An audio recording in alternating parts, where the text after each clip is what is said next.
सिद्धान्तमोपनिषदं शुद्धान्तं परमेष्ठिनः शोणाधरं महः किञ्चित् वीणाधरमुपास्महे।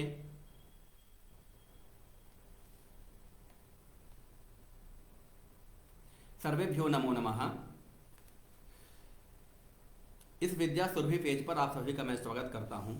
जैसे कि आप लोगों को विदित ही है, जो हम इस मुहूर्त चिंतामणि के श्रृंखला में श्री राम दैवज्ञ द्वारा रचित जो इस मुहूर्त चिंतामणि का एक हम लोगों ने एक जो क्रम का शुरुआत किया है, जिसमें आज हम प्रथमतः हम सुभाषु प्रकरण का ही प्रारंभ किए हैं, जो प्रथम ही है प्रकरण में।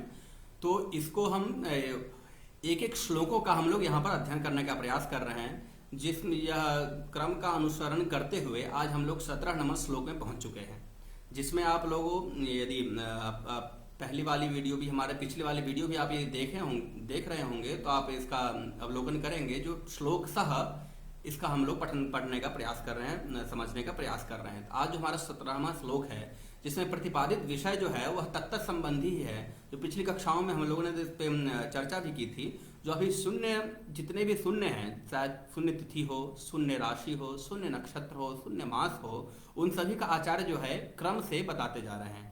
तो आज का जो हमारा क्रम है, आज भी उसी शून्य का ही कुछ क्रम है। जो सब कुछ हम जान चुके थे। आप जो लग्न जो है, कौन कौन सी तिथि में कौन कौन से लग्न शून्य होते हैं, आज हम लोग उसी का इस श्लोक के माध्यम से जानने का प्रयास करेंगे।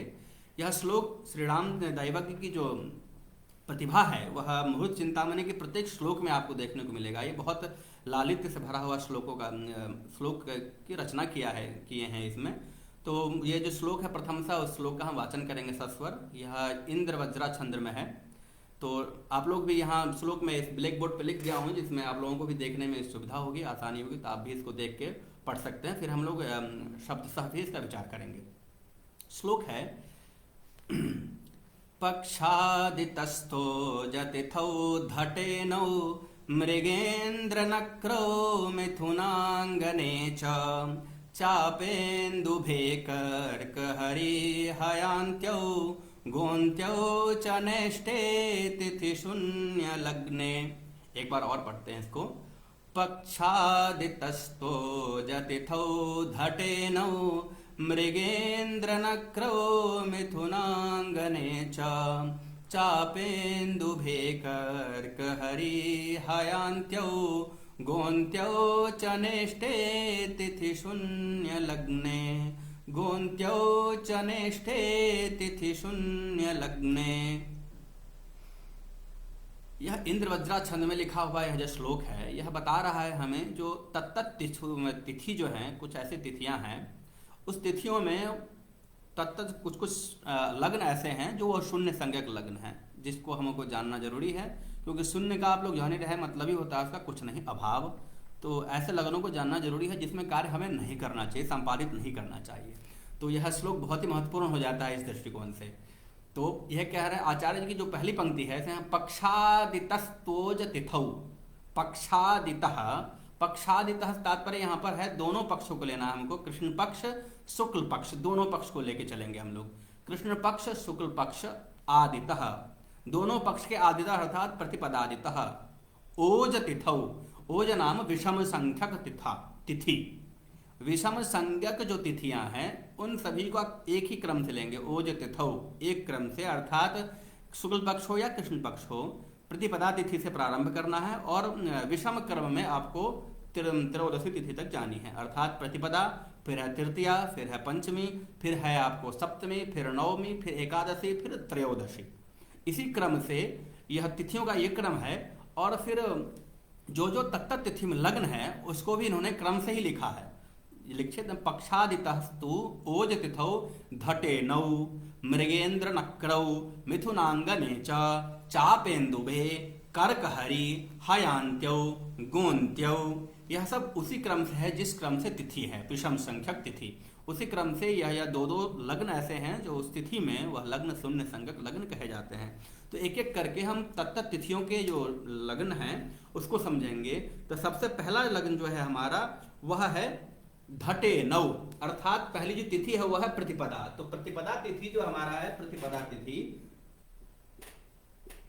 प्रतिपदा इस प्रतिपदा तिथि को धटे नौ, धट इनौ, धट एनौ, धट नाम, ये जो धट है इसको हम कहते हैं तुला। धट मतलब होता है तुला, और एण मतलब होता है मकर। एण मतलब होता है मकर, धट मतलब होता है तुला। तो इसका यहाँ पर धट तुला और एण मतलब हो गया आपको मकर, इन नाम मकर, मकर अर्थात प्रतिपदा तिथि को हम लोग तुला मकरौ, प्रत्येक तिथि में दो दो लग्न ऐसे हैं जो कि शून्य संज्ञक लग्न है, तो उसका हम लोग यहां पर ध्यान रखेंगे। ठीक उसी प्रकार घटेनों के बाद देखेंगे मृगेंद्र नक्रौ। मृगेंद्र से बाद प्रतिपदा के बाद तृतीया तिथि आ जाती है हमारी विषम संख्यक में, तृतीया। अब इस तृतीया तिथि में मृगेंद्र, मृगेंद्र कहते हैं मृगेंद्रो नाम सिंह, तो सिंह, तो यहां सिंह हो गया पहले प्रथमशः सिंह।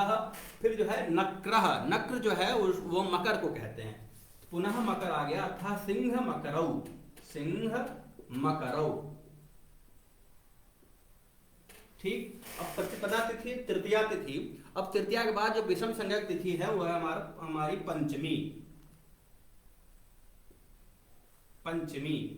अब वहां देखिए धटेनौ मृगेंद्र नक्रौ मिथुनांगने च, मिथुनांगने च, मिथुन नाम प्रसिद्धि है मिथुन, मिथुनम अर्थात मिथुन, अंगना, अंगना जो है अंगना नाम स्त्री अर्थात कन्या, मिथुन कन्ये, मिथुन कन्ये। ये प्रतिपदा तृतीया पंचमी, ये तीन तिथि हो गया, क्रम से हो गया मिथुनांगने च।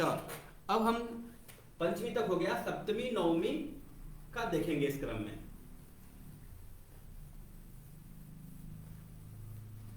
अब देखिए पंचमी तक हमारा हो गया, अब जो है सप्तमी तिथि, सप्तमी चापेन्दुभे, चापम नाम, चाप जो है वो धनु को कहते हैं, चाप नाम धनु, धनु, तो धनु को एज इट इज ऐसा ही लिख देंगे धनु, धनु। इंदुभे, इंदु नाम चंद्रमा, चंद्रमसः राशि, चंद्रमा का जो राशि है वो है कर्क, अर्थात यहां पर साक्षात कर्क आ जाएगा, तो धनु कर्कौ, धनु कर्कौ, धनु कर्कौ। पुनः सप्तमी के बाद नवमी, नवमी में क्या है कर्क हरि, कर्क जो है वह प्रसिद्ध भी है, तो कर्क तो ऐसे ही लिख दिया है हमने, और हरि जो है वह सिंह राशि का नाम है, तो कर्क सिंहौ, कर्क सिंहौ, ये हो गया। अब कर्क हरि, नवमी के बाद एकादशी, एकादशी। अब एकादशी का है हयांत्यौ, हयांत्यो, हय नाम अश्वः, अश्वः जो है वह हो गया हमारा धनु, हय नाम अश्व अर्थात धनु, धनु मीनौ, अंत्यो नाम मीना, मीनौ, धनु मीनौ, धनु मीनौ। पुनः अब अंतिम जो है वो है हमारा अंतिम तिथि है त्रयोदशी, त्रयोदशी, त्रयोदशी। अब ये गोन्त्यौ, गो नाम वृषभ, गो से हम लोग यहाँ पर राशि समझेंगे वृषभ अर्थात वृष राशि, वृषभ, वृष, और अंत्यो, अंत्य नाम मीन अर्थात वृष मीनौ, वृष मीनौ, वृष मीनौ। गोन्त्यौ च नेष्टे अर्थात तस्याम, तस्याम तस्याम तिथौ, तस्याम तस्याम तिथौ एते एते लग्नाः, एते एते लग्ने नेष्टे अर्थात अनिष्टे इत्यर्थ। यह जो इस तिथियों में, इन तिथियों में ये लग्न जो है वह नेष्ट है अर्थात वह अनिष्ट है, वह इष्ट नहीं है, वह अभिष्ट नहीं है। तो कोई भी कार्य हम जब करते हैं तो किसी न किसी अच्छे काम को संपादित करने के लिए शुभ काम करते हैं, तो उसमें हमारे साथ तो जो काम है वह संपादित हो जाए। तो इसलिए इन लग्नों को इन तिथियों में हमेशा छोड़कर चलना चाहिए, जिससे कि हमारे कार्य जो हैं निर्विघ्नता पूर्वक समाप्ति हो जाए। नाम यह तिथि शून्य लग्न, यह तिथि जो है शून्य संज्ञक है, अर्थात यह अभाव देने वाला है, इसमें कार्य सफल नहीं होंगे। तो इसलिए आचार्य कहते हैं जो शून्य लग्न संज्ञक है या शून्य नक्षत्र है या शून्य तिथियां जो भी बताए गए हैं इससे पहले भी, उन सभी का उद्देश्य एकमात्र यही है, जो आपके जो भी काम करते हैं तो मुहूर्त में करते हैं, वह मुहूर्त अच्छा हो, इसका ध्यान बहुत ज़्यादा जरूरी है देना। उसी में ये सब चीज़ें नहीं होनी चाहिए जो शून्य संज्ञक लग्न है या नक्षत्र है या तिथि है, जो मास है, उनमें उन तत्त विषयों को हमको छोड़ करके ही अपना मुहूर्त जो है देखना चाहिए और उसमें अपने कार्य संपादित करना चाहिए। तो अवश्य ही जो आचार्य का निर्देशन है, आदेश है, यदि ऐसा किया जाए तो हर कार्य संपादित अवश्य होता है। तो शुभ कर्म के लिए यह शून्य लग्न जो है उस तिथि में हम लोगों को छोड़ कर चलना चाहिए। आज जो विषय हो गया हमने इसको शब्दशः समझने का प्रयास किया है। यह आशा रखता हूँ जो आप लोगों को शायद ये समझ में भी आ रहा होगा। यदि समझ में आ रहा हो तो आप अवश्य अपना जो फीडबैक है उसको हमें इस कमेंट के माध्यम से बता सकते हैं। यदि कोई प्रश्न है उसका भी आप कमेंट कर सकते हैं। और यदि आपको लग रहा है जो कुछ यहाँ आने से ज्ञानवर्धन हो रहा है आपका, तो इसको अन्य भी आप अपने मित्रों के साथ साझा करिए, क्योंकि जो नॉलेज जो होती है उसको जो है हमको शेयर करते रहना चाहिए। व्यये कृते वर्धत एवं नित्यम विद्याधनम सर्वधन प्रधानम, ये युक्ति बहुत ज़्यादा प्रसिद्ध है, आप लोग जानते ही हैं। तो जो भी विद्याएं अर्जित करते हैं हम लोग, उसको प्रसार अधिक से अधिक करते रहना चाहिए। तो आप लोग से यही निवेदन है, यदि यह कर्म आपको अच्छा लग रहा है हमारा प्रयास, तो इसको और अधिक से अधिक लोगों के साथ शेयर करिए, साझा करिए और लाइक करिए, जितना ज़्यादा से ज़्यादा लोग इससे लाभान्वित हो सकें। तो इससे यही हम लोगों का प्रोत्साहन है, इसी से यही देखकर उत्साह होता है जो नित्य प्रत्येक दिन आप लोगों के समक्ष एक एक श्लोक को समझने और समझाने का दोनों प्रयास में करता हूँ। चलिए, तो आज का जो श्लोक है वो पूर्ण हुआ। फिर मिलेंगे हम लोग कल एक अगले श्लोक के साथ, एक नई ऊर्जा के साथ। तब तक के लिए जय तो भारतम, जय तो संस्कृतम, धन्यवाद।